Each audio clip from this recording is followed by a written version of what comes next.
2000 সালের শুরুর দিকের কথা। এফটিসির বিভিন্ন ফ্লোরে চলছে জমজমাট শুটিং। উৎসবমুখর পরিবেশ হঠাৎই গোমোট আকার ধারণ করে। পুরো শুটিং পাড়ায় ছড়িয়ে যায় চিত্রনায়ক মান্নাকে মেরে ফেলার হুমকি দিয়েছেন পরিচালক ও প্রযোজক শরীফ উদ্দিন খান দীপু।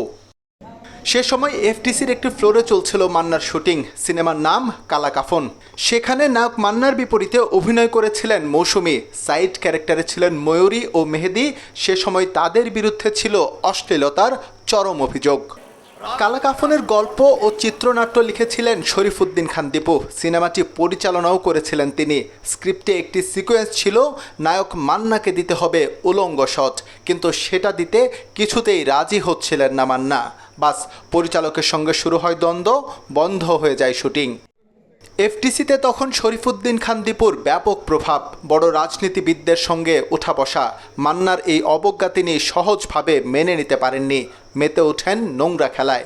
সরাসরি তাকে হুমকি দেয়া হয় এসিড দিয়ে মুখ ঝলসে দেয়ার, আর যাতে ক্যামেরার সামনে না দাঁড়াতে পারে মান্না, তার জন্য কঠিন ষড়যন্ত্রে লিপ্ত হন দীপুগং। ঘটনা এতটুকুতেই সীমাবদ্ধ থাকলেও হতো। এরপর মান্নাকে দেওয়া হয় সরাসরি মৃত্যু হুমকি। তার ব্যক্তিগত নাম্বারে ফোন করে গুলি করে মেরে ফেলার হুমকি দেন শরীফ উদ্দিন খান দীপু। অশ্লীল সিনেমার বিরুদ্ধে তখন মান্নার পাশে ছিলেন খ্যাতিমান পরিচালক কাজী হায়াত। তাকেও দেয়া হয় একই হুমকি। এরপর আর হাত গুটিয়ে বসে থাকেননি মান্না, সরাসরি চলে যান রমনা থানায়।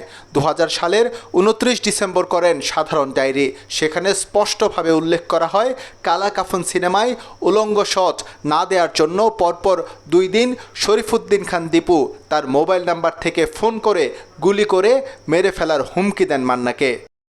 এরপর অবশ্য ঝামেলা আর বাড়াননি সেই পরিচালক। স্ক্রিপ্ট সংশোধন করে ফেলে দেয়া হয় মান্নার সিকোয়েন্স। সিনেমার বাকি অংশের শুটিং শেষ করেন নায়ক মান্না। কালা কাফন সিনেমা মুক্তি পায় 2002 সালে। মান্নার কোনো সিন না থাকলেও ভয়াবহ অশ্লীলতার দায়ে অভিযুক্ত হয় শরীফ উদ্দিন খান দীপুর এই সিনেমা।